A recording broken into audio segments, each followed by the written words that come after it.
Næsta mál á dagskrá er Fiskitangi skipulagsbreyting til málstöku bæjarfulltrúa Andri Teitsson.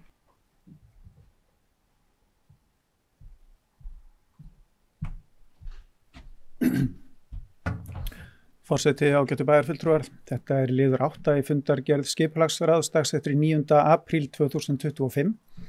Lögð fram tillaga breytingu á deiliskipulagi hafnarsvæðis sunnan Glerár. Í breytingunni felst að lóð Fiskitanga 2 stækkar og er þar afmarkaður byggingareitur fyrir alltaf 1200 fermetra vélageymslu.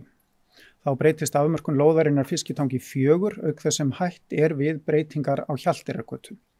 Skipulagsráð leggur til við bæjarstjórn að tillagan verði auglýst samkvæmt 1. málsgrein 41. greinar skipulagslaga.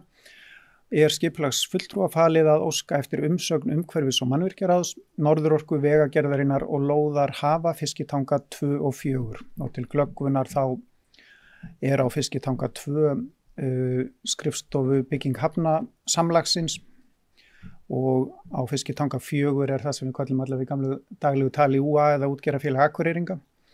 Og þessi breyting á Hjalteyrargötu sem er vísað til að hafi verið inn á deiliskipulagi var svo fyrirætlan að Hjalteyrargata ef það væri ekki norðan fram hjá Slippnum og Hagkaup að þá væri keyrt yfir túnið hjá UA og inn í endan á Laufásgötu og það átti þá samkvæmt því skipulagi að vera aðal leiðin frá segjum Óseyri og að Eimskipafélagsbryggjunni.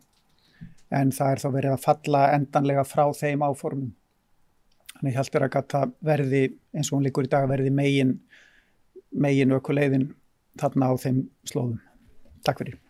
Það er bæjarfulltrúi Andri Teitsson, lokið máli sinni orðið er laust, sem enginn hefur hvatt sér hljóðs þeir sem geta samþykkt, gefið merki. Það eru öll.